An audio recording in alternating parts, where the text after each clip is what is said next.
Ratnam group of institutions admission நடைபெறுகிறது. Call 8448448909.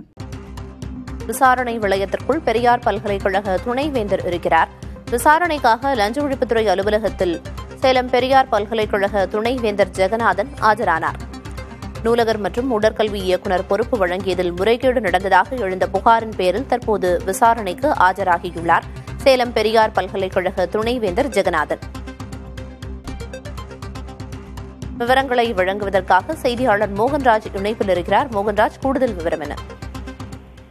Priyadarshini, Periyar பல்கலைக்கழகத்தில் துணைவேந்தராக ஜெகநாதன் பொறுப்பேற்ற பிறகு அவர் மீது பல்வேறு குற்றச்சாட்டுகளை பல்கலைக்கழக தொழிலாளர் சங்கத்தினர் கூறி வருகின்றனர். குறிப்பாக பெரியார் பல்கலைக்கழகத்தில் நூலகர் மற்றும் உடற்கல்வி இயக்குனர் ஆகிய பொறுப்புகளை வழங்கியதற்கு லஞ்சம் பெற்றுக்கொண்டு விதிமுறைகளை மீறி அந்த பொறுப்புகளை வழங்கியதாக துணைவேந்தர் ஜெகநாதன் மீது பல்கலைக்கழக தொழிலாளர் சங்கத்தினர் லஞ்ச ஒழிப்புத்துறையில் புகார் கொடுத்திருந்தனர்.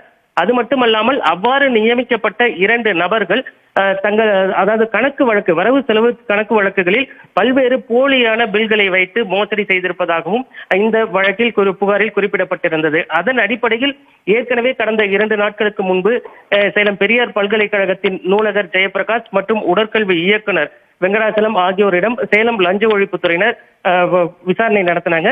இதன் தொடர்ச்சியாக இந்த வழக்கில் தொடர்புடைய துணைவேந்தர் ஜெகநாதனிடம் விசாரணை நடத்துவதற்கு லஞ்ச ஒழிப்புத்துறை சம்மன் அனுப்பியதன் அடிப்படையில் இன்று துணைவேந்தர் ஜெகநாதன் சேலம் அஸ்தம்பட்டி அருகே இருக்கக்கூடிய லஞ்ச ஒழிப்புத்துறை அலுவலகத்தில் ஆஜராகி இருக்கிறார்.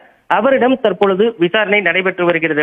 குறிப்பாக இந்த புகாரினை பொறுத்த வரைக்கும் முறைகேடு அப்படிங்கிறது எங்க நடந்திருக்கு அப்படின்னாக்கா, நூலகர் மற்றும் உடற்கல்வி இயக்குனர் இந்த பணியிடங்கள் சுழற்சி முறை அடிப்படையில் தற்பொழுது ஒரு பட்டியல் இனத்தை சேர்ந்தவருக்கு வழங்க வேண்டும். ஆனால் அதற்கான விதிமுறைகளை மீறி பொது பிரிவில் இருக்கக்கூடிய நபர்களுக்கு துணைவேந்தர் தனக்கு வேண்டப்பட்டவர்கள் என்ற அடிப்படையில் இந்த பொறுப்புகளை வழங்கியதாக பல்கலைக்கழக தொழிலாளர் சங்கத்தினர் புகார் அளித்திருந்தனர். அதன் அடிப்படையில் தற்பொழுது லஞ்ச ஒழிப்புத்துறையினர் இந்த விசாரணையை நடத்திட்டு இருக்காங்க.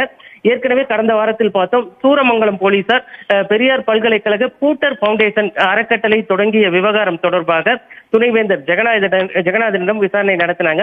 இதன் தொடர்ச்சியாக தற்பொழுது லஞ்ச ஒழிப்புத்துறையினர் மற்றொரு புகாரில் இவரிடம் விசாரணை நடத்தி வருகிறார்கள்.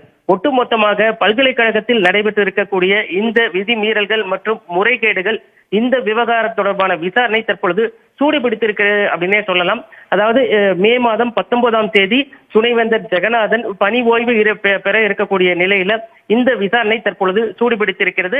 அது மட்டுமல்லாமல் சென்னை உயர்நீதிமன்றத்தில் இது தொடர்பான, அதாவது ஜாமீன் மனு தொடர்பான வழக்கு விசாரணையில் கடந்த 2 நாட்களுக்கு முன்பு ஒரு முக்கியமான உத்தரவும் பிறப்பிக்கப்பட்டிருக்கிறது. அதாவது பெரியார் பல்கலைக்கழக துணைவேந்தர் ஜெகநாதன் காவல்துறையினரின் விசாரணைக்கு ஒத்துழைக்கவில்லை என்றால் அவரை கைது செய்வதற்கான நடவடிக்கை எடுக்கலாம் அப்படிங்கிற ஒரு உத்தரவும் பிறப்பிக்கப்பட்டிருக்கிறதுனால தற்போது வரைக்கும் காவல்துறையினர் மற்றும் லஞ்ச ஒழிப்புத்துறையினர் மேற்கொள்ளக்கூடிய விசாரணைக்கு துணைவேந்தர் ஒத்துழைப்பு வழங்கி வருகிறார் என்றே புரிந்து கொள்ள முடிகிறது. பிரியதர்ஷினி, விரிவான தகவல்களை வழங்கியதற்கு நன்றி மோகன்ராஜ். ரத்னம் குரூப் ஆஃப் இன்ஸ்டிடியூஷன்ஸ் அட்மிஷன் நடைபெறுகிறது. கால் 8448448909.